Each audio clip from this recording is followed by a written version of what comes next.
देश में विभिन्न जनजातियां हैं और हर जनजाति की अपनी अलग कहानी है, अपनी अलग संस्कृति है। उसी संस्कृति को दिखाते हुए और उस संस्कृति से जुड़े बहुत से ऐसी चीज़ें हैं जिसका हम आज आपको दर्शन कराने आ रहे हैं। जनजातीय गौरव दिवस के उपलक्ष्य में 2 दिवसीय कार्यक्रम का आयोजन किया गया था, जिसमें हमें विभिन्न जनजातियों के बारे में जानने को अवसर मिला और विभिन्न जनजातियों के विभिन्न प्रकार की चीज़ों को भी जानने का अवसर मिला।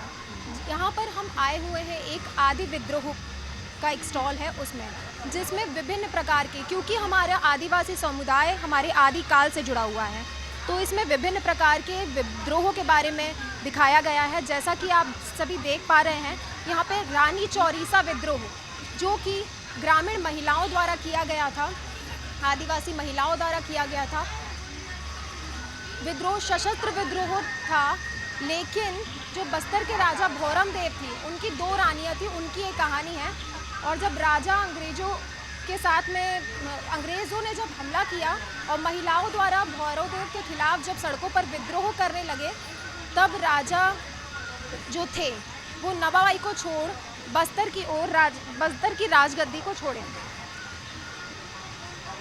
बस्तर की आदिवासी महिलाओं के द्वारा यह विद्रोह करीब 8 वर्षों तक चला। ये माड़िया मुड़िया जनजाति के लोगों द्वारा किया गया था। और अब यहाँ पे हम देख सकते हैं, यहाँ पे मौर्य विद्रोह के बारे में दिखाया जा रहा है, जिसमें आप देख सकते हैं एक छोटे से मंदिर का चित्रण किया गया है और ब्रिटिशर्स और आदिवासी समुदाय के बीच में बातचीत को दिखाया जा रहा है, जिसमें उनके ऊपर किस तरीके से प्रताड़ित किया गया था आदिवासियों को। यह जो जनजाति का ये तांदी पेनू और माटी देव की पूजा में प्रयुक्त नरबली का बह लोगों से मौर्य कहा जाता है। और बस्तर के जो नरबली को समाप्त करने का जो था, वो नागपुर के राजा की एक टुकड़ी दंतेवाड़े के मंदिर में तैनात की गई थी, जो हम देख पा रहे हैं यहाँ पे मंदिर के बाहर तैनात की गई टुकड़ियों को। और अंग्रेजी सेना जब मराठा सैनिकों के आधुनिक हथियारों से बलपूर्वक इस विद्रोह को कुचल दी गई थी, इसके बावजूद भी आदिवासियों और पुजारियों ने स्वीकार नहीं किया कि क्षेत्र में नरबली प्रथा प्रचलित है। तो इसके अभाव में राजा भौरम देव ने उनकी सत्ता वापस करने का अंग्रेज मजबूर हो गए थे। और यहाँ पे हम साथ में देख पा रहे हैं तीसरी झांकी जो हमारी है लिंगागिरी विद्रोह की। लिंगागिरी विद्रोह जो है वो राजा धुर्वा थे, माड़िया जाति के जो धुर्वा राव राजा थे, उनका आप देख सकते हैं यहाँ पे किस प्रकार अंग्रेज़ों द्वारा उनको फांसी दी गई थी। और लिंगागिरी विद्रोह के जो नायक लिंगागिरी थे, वो भोपालपट्टनम के जमींदार थे।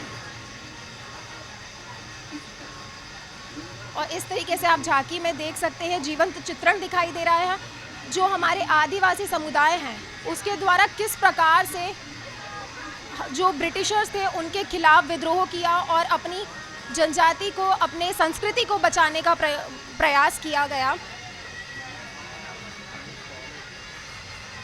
और इन सभी से हम देख सकते हैं कि बस्तर के जो वीर आदिवासी सपूत थे, उनके बलिदानों को हम देख सकते हैं, उन किस प्रकार से उनने। और यहाँ पे हमारे वीर नारायण सिंह की भी प्रतिमा को लगाया गया है और विभिन्न प्रकार के आदि विद्रोहों के बारे में बताया गया है, जो आदिवासी समुदाय द्वारा किया गया है। जैसे कि कोई विद्रोह है, मौर्य विद्रोह के बारे में हमने देखा झांकी के माध्यम से, रानी चौरीसा विद्रोह है, हलबा विद्रोह किया गया था, सरगुजा विद्रोह, भोपालपट्टनम विद्रोह, और भी कई ऐसे विद्रोह हैं जिसको हमारे आदिवासी समुदाय द्वारा किया गया अपनी संस्कृति को बचाने के लिए, अपनी ज़मीन को बचाने के लिए। मैं दिव्यांशी शर्मा, कैमरामैन योगेन के साथ, India superfast news, Raipur, Chhattisgarh से।